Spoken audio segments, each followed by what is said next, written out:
Coming up next on this special edition of Arizona Horizon, it's our year-end economic roundtable. 3 local economists will look back on the year in money matters and look forward to 2026. It's our annual economic roundtable, and it's next on Arizona Horizon. Arizona Horizon is made possible by contributions from the Friends of Arizona PBS, members of your public television station. Good evening and welcome to this special edition of Arizona Horizon. I'm Ted Simons. Tonight, it's our annual year-end economic roundtable, and if there's one word that describes the economy in 2025, it's uncertainty.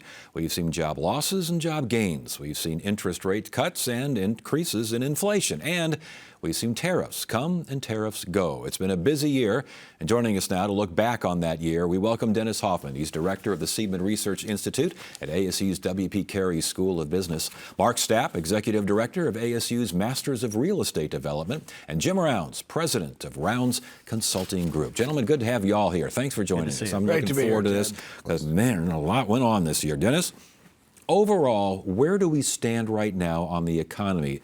Up, down? Well, the Arizona economy has been sluggish this year. I mean, when's the last time we struggled to get to positive job growth for the year? And that's what 2025 is going to be this year. It's a struggle to have positive job growth this year. Okay, job growth, but other aspects of the economy, again, up, down? Well, this is the irony. So I look at current barometers like revenue flows. Revenue flows have actually been pretty good despite slow employment growth. They're blockbuster in the corporate sector. The individual income tax receipts are flowing in nicely due to capital gains primarily. Sales tax isn't great, but it's been buffeted by the fact that commodity prices actually fell over the last couple of years. It's really kind of a secret. Inflation really moderated in 24 and early 25 on the commodity side, and that's where sales taxes are coming from. Overall, Mark, where do we stand? It's I would say we're about 50-50.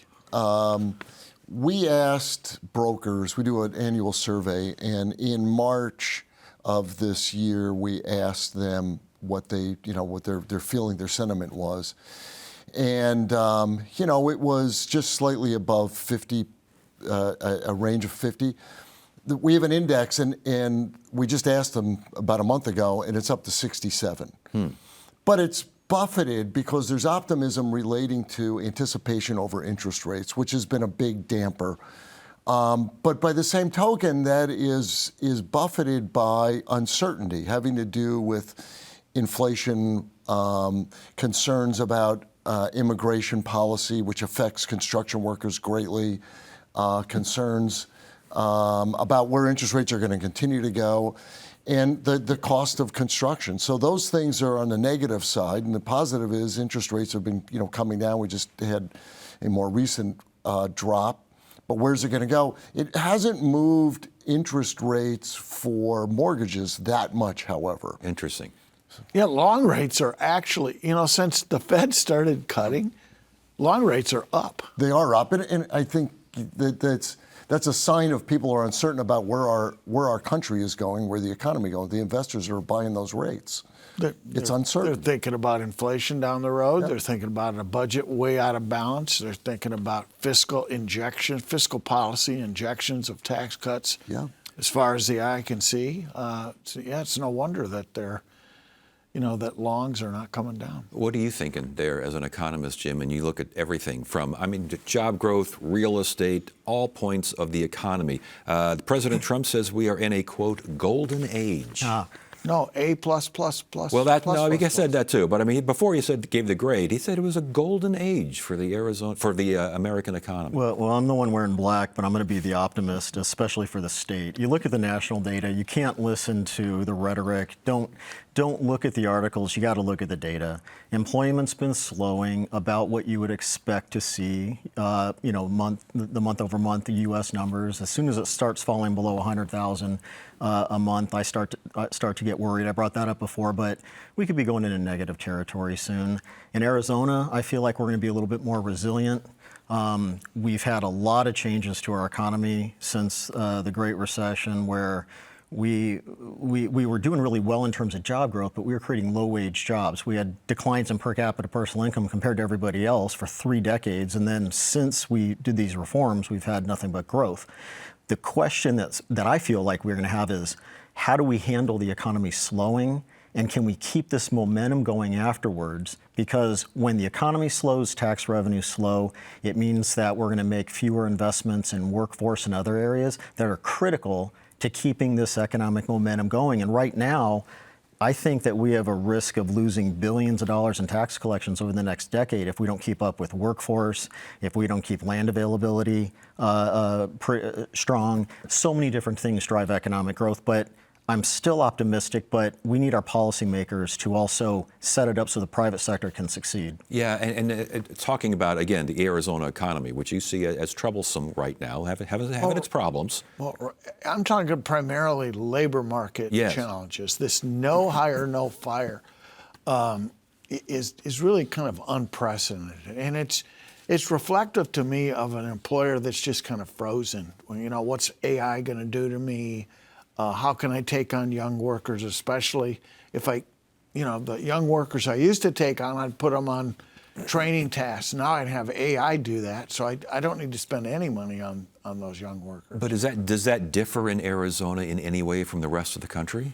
Well, we're, first half of the year we were number 47 in job creation. There was only 3 states worse, and they were losing jobs. We were just barely hanging on. Yeah. So it's this job growth thing that is, it's the one thing that we can kind of see. I look for better, and we'll get to next year in a moment, I suppose. I think things will improve next year. But I think it's been especially tough. And if I could remind people, we passed the toughest employer sanction bill in the nation in December of 2007. What happened after that? Now, was it all as a result of that? No. But we have a vendetta against undocumented workers right now, and that's finding its way into all sorts of nooks and crannies in our labor force. And you had mentioned how it's finding its way into the home construction business, but construction overall. Construction overall. I mean, the immigrant population makes up a significant percentage of the construction workforce. There's no doubt about it. And we have evidence of what this policy approach does to that segment of the labor force, because we had SB 1070, and it decimated the construction workforce. It really did. And we didn't even really fully recover. And so now we have this on a national level, and it's going to continue to have those kinds of problems. And what that does is it pushes labor costs up, it pushes time frames out, it creates uncertainty, and it creates a difficult situation. That said, we continue to do fairly well. Is the real estate side of the market doing badly? No, but it's bouncing along. It's soft in some areas, but it's generally okay. And we're not the only state with these additional pressures in building materials or higher cost labor. It's just, what about the other things? Are we doing anything else, like at the local level? Maybe that might be restricting development from happening. In some cases, we are, but I think it's overstated to some extent. It's not just the city's fault. It's just an unfortunate situation where it's going to be higher costs for a little while. Yeah. But I also am cautious about the rankings, because it depends on what you look at. And this is why all three of us, when we give speeches, we don't have one slide. That's right. We have two hands. So like, for example, we're around 45th in the country if you look at year to date over year to date. If you look at year over year, so the same month compared to the prior year, we're around 8 or 9. If you look at private sector, we're even better. And wait till the revisions, Jim, it'll all be changed anyway. But the revisions, I think we're going to be moving in an upward direction. So it depends what we look at. So you're going to be hearing about, I think this is where it gets political. It'll be, and at the last forecast meeting at the Capitol, I produced the ranking, the 45 ranking number on the slide that I used. But if you take a look, you have to look at the history. So after COVID, we had higher rates of growth, and then we started getting back to normal sooner. And then the rest of the nation was still catching up. So they're still catching up when we're already at the top of the hill. We already won that race. And so the better states actually fell more in terms of the rankings. So in that case, the 45 isn't a bad thing. You look at year over year, it's showing that it's improving in some cases, but expect things to weaken. I do not know if we're going to have a recession in Arizona next year, but I do know things are going to continue to soften. This isn't the golden era. This is, we're sliding down a little bit further, and there's going to be a lot of tough decisions to make in the state. Talk about the impact of semiconductor manufacturing in the Northwest Valley. I mean, that's all we hear about. We've done many, topics on this particular program. In terms of job creation, in terms of the national economy funneling through to Arizona, acceleration, the whole 9 yards there. What do you think, Dennis? I mean, is that making a difference here? So I think it is making a difference now in several ways, and there's more to come. A lot of that vendor supply chain is still going in place in the West Valley. That's the thing that's really neat, that activity is being locally sourced in the West Valley. I can't see individual corporate taxpayer receipts. That's very confidential data. But I can watch public, I can watch public announcements of major semiconductor companies, and they're doing really very well. Wow, we had just an awesome quarter. And then I can look at daily receipts of estimated payments in the corporate sector, and October was amazing. It was absolutely amazing in terms of the receipts that have come in. As long as we keep getting those workers, you have to keep that momentum going as well. For part of the profits on high-tech semiconductors, workers are key, Jim, and workers are key to a lot of the economy. But a lot of these profits are going to be made. They're going to be invested in the state's general fund. They can provide money for your workforce development, which you're absolutely Which right. is what we think is going to be needed. We feel like there's going to be a major shortage, and we're doing everything that we can just to keep up with the worker demand from the recent surge in activity. The question is this going to be a blip when we look back in 10 years, or is this going to be the beginning of a long-term trend? But we're going to have to make sure we have energy, again, available land, workforce. We're going to have to be investing in those areas that are going to be generating even more revenue for the state, but we have to show that positive ROI to policymakers. We can keep this going, but there's a lot that's involved. We also have to invest in the people themselves, right? So we're talking about companies, but we're looking at growing a place, and that place has to support the lifestyle of people. We want to be a good place to live. We don't want to be a commodity. We want to be a community. We want to have the infrastructure that supports quality lifestyle, because that's the way you're going to attract more workers and keep them here. We don't have enough of them, and we don't have all of the training programs in place for the particular skills that these workers need. That's a big part of the building up of a workforce that's going to drive our economy into the future. And sticking with you and sticking with what's happening in the Northwest Valley, as far as real estate is concerned, what's going on out there? How is that affecting what's going on valley-wide, and what are we seeing in general? So for many years, for several decades, the majority of the growth was in the Southeast Valley. That's the direction we grew. And we've basically bumped up against a lot of constraints in the East Valley. And the development, and some of this has to do with because we built infrastructure like the 303, the 101, the 202 loops, right? So that growth is going to follow that infrastructure. And the growth is moving in that direction because that's where we have the most amount of available developable land right now. It's not going to last us forever, and there are constraints to it. But moving particularly in the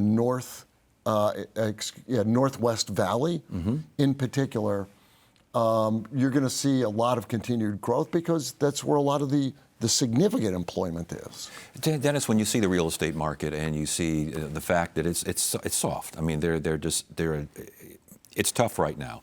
Existing prices are up and people aren't buying, the sellers aren't, I mean, you know, and we've had Mark on to talk about this as well. In terms of the general economy, the overall economy, is that a signal? Does that say something? Well, my one worry is on net domestic migration to the state. And data really lag, data are difficult to interpret. But I found one study that actually scrapes these websites that measure how much does it cost to move from state A to state B. They do, you know, analysis of local taxes and wages and things like that. In the year 2000, ironically, or I think this was just pre-COVID, there were for every 2 people that was looking to say, I want to move away from Arizona to another state, there were 3 people looking at coming to Arizona. So we have a 3-to-2 advantage. In 2025, the survey has 1-to-1. Interesting. Down to parity. And so, you know, I think that there's image issues. I worry about the old image issues, Jim, that, you know, attracted me here. And they're artifacts like Arizona highways and, you know, this positive image of freedom and climate and a great place to do business, affordable land, a great place to raise a family, that kind of thing. And you worry a lot about workforce. I know you do, but we've got to not just train them, we've got to attract them, and we've got to retain them once we train them. When we talk about growth, and you obviously look to the future, and we can start looking to the future here right now in a couple minutes or so, but with that growth in the past, it almost was like the goalposts were, you just really didn't know what was going on because the growth was either explosive or a lot, you know, between the two. Sounds like things, you know, maybe drifting in different areas right now. How do you make sure that Arizona's economy is top-notch, is as best as it can be, when we just don't know about migration and we just don't know, as Dennis mentioned, it's not your father's Arizona anymore. Well, the great thing about economics is that everything gets back to normal eventually. It's like dumping water on an uneven floor. The water's going to go to the low spots. When we go forward, are we going to have housing prices getting back to normal because our economy tanks and there's not enough demand and prices go down? Or is it going to be we figure out a way to have the state more affordable as we continue to grow? Are we going to be having issues related to we're not going to get the extra workers that want to come in here because it's going to take an hour to get from their house to their jobs? Or are we going to be investing in transportation infrastructure? There's so many things that make the economy tick. And this is the biggest difference from when I worked at the Capitol, where I remember my first tax cut I had to analyze was a vehicle license tax cut of $20 million. Did that have an impact on the economy? Very, very little, but it was a big deal at the time. Now we've refined the economy in so many different ways on some core areas. Like we've already looked at taxes. You know, I think we've exhausted that. Economic development programs have continued to improve, but now we have to work on things like a more efficient state land department, which is going to impact housing affordability and business locations. We're going to be having to make sure that there's support for workforce development. And it's not just a choice, that technical degree or the degree at the university. It's we need everybody there. And I think of it as music. When you adjust those little dials to add more bass or treble, there's all sorts of things that you can adjust. It's the same way with the economy. You have to find the right sound because you can't have the lowest tax rate and the most investment in certain areas where you need it. You have to find the right balance, and we have to find a balance that's good for us. Right. You think we're in balance now? I think we are borrowing and doing whatever gimmick we can to keep the current economic momentum going, but that's what worries me. I feel like we're exhausting that, and now we're going to have some trouble going forward. So just like when we went through after the Great Recession and then all the different challenges with COVID, I feel like this next year and the year after that, it's going to determine whether we rocket out of the slowdown or if we're just going to be dragging our feet. What do you see coming up in the next year, specifically 2026, but obviously the years ahead, in terms of real estate, in terms of housing prices, and I guess can we use the word affordability? I think affordability, I'm not sure if we're allowed to use that. Yes. Affordability, the fact that, again, people come to Arizona not because they want to spend more money. They can go to California and do that. Are we going to become a little bit more like that? What do you see? Yeah, I don't think any of the things that will cause housing prices to drop are in place, number one. I think we're going to continue to see prices increase. They're just going to increase slowly, okay? So about 2.5%, but they're going to keep going up. They're not falling. Mm-hmm. And I think that the housing market is going to be very much similar to what it is right now next year. About the same number of housing permits, single-family housing permits, as we had last year, low 20s, to 25,000, which is about what we have this year. And in multifamily, a little bit less because we pumped so much into the inventory, but it's going to cause those vacancy rates to fall, which means rents are going to go back up, right? There's these things, the levers that Jim talks about apply in all sorts of ways. And the problem is there's no lever that's going to cause our affordability to go so substantially down. It's just not going to happen. Do you see 2026 here, Dennis? What are you seeing next year all around and everything regarding job creation, inflation, migration, growth? I mean, are we on a little bit of an incline down, or are we ready to start stepping up? Well, we got tremendous fiscal stimulus coming in next year. There's lots of tax cuts that are triggered next year, either by changes in deductions, changes in rates, that kind of thing, or locking in rates permanently. Seniors get benefits. So there's injections there. The Republicans, I think, are going to understand that they're going to want to make sure that the economy looks as good as possible coming into the midterms. That's going to be more injections. My fear really is on the inflation side and on the interest rate side. My concern is going forward with respect to the structure of the Federal Reserve, who controls the Federal Reserve. It's been very rare in our history that we've had politics dominate and kind of ideology dominate the Federal Reserve. What's dominated the Federal Reserve is to get policy right. And that doesn't mean interest rates go to zero regardless, because that's going to be inflationary. With too much inflation, you're never going to see mortgage rates come down. No. Never. Yeah, and that's a good question because of the recent Fed cut and the idea that the president wants even more interest rates cuts. But if the inflation doesn't follow, if those two things aren't balancing out, what does that mean for Arizona in particular, but the country in general? Well, keep in mind there's two major things that are at conflict with one another when you're dealing with the Federal Reserve Board and interest rates. If inflation is going up, then you have to be careful to not drive it up further by stimulating the economy. But when job growth is going to start to tank, you want to stimulate the economy. I don't think we fully hit the peak of inflation related to the tariffs because, one, there was a delay in implementation. We have not. Two, you're right. Businesses don't want to be the first ones to raise their prices. Correct. And they wait a little while. I feel like we're going to see inflation at a decent rate, not like what we saw before, but 4% plus, probably. And if that's the case, the Federal Reserve Board is going to have its hands tied. They need to act now. So the recent cut, I feel like they're going to have to maybe do something in 2026 as well. But because of the way these numbers are going in the opposite direction, they're probably going to have to just sit on their hands for a little while. I think they might have missed their window to make another cut. Yeah, and the idea of tariffs, we haven't even had a chance to talk about that, and we're running out of time here. Tariffs, basically, it's a tax increase, of course. And by another name here. Does that start hitting after the holiday shopping? When do we start seeing companies make those changes? I think that there's... certainly there's been a delay, right? So they're absorbing a lot of it. Their profits have been still okay. They can do that. But there comes a point where you're just not going to continue to absorb them.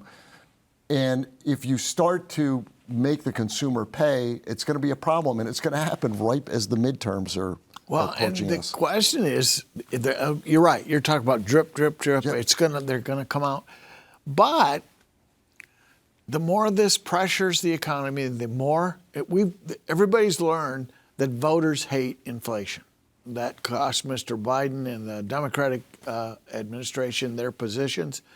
Vote them out, they caused inflation. Mr. Trump's administration now is here to rescue us from inflation. There's going to be some real payback if voters don't believe that the administration's moving. So they may just carve out. We're seeing this with food. Right. $12 billion to the cost, ranchers. well, Yeah, but then farmers. of course, then we're going to bail out the farmers. as well. But if you keep doing that, the whole idea was we're going to collect all these tariffs, which is then revenue that we get to use. But all you're doing is using it to bail out people that are affected by the policy, and at the same time we're increasing our deficit, and that was supposed to be used to reduce the deficit. Yeah. Hey guys, we're running out of time, but real quickly, bear or bull for next year, Arizona's overall economy. Dennis, we're starting with you. Oh, I'm quite bullish on Arizona's economy. I don't think we're going to be zooming rocket ahead, but we will persevere. I've always had faith, long-run faith in the Arizona economy. Got to make it very quick. What do you think? Bear or bull? I think it's very much the way it was this year. I don't see huge improvements. What do you think, Jim? Soft landing next year, great growth after that if we do the right thing. All right, gentlemen, great conversation as always. Good to have you here. Thanks for joining us. That's it for now. I'm Ted Simons. Thank you so much for joining us on this special edition of Arizona Horizon. You have a great evening.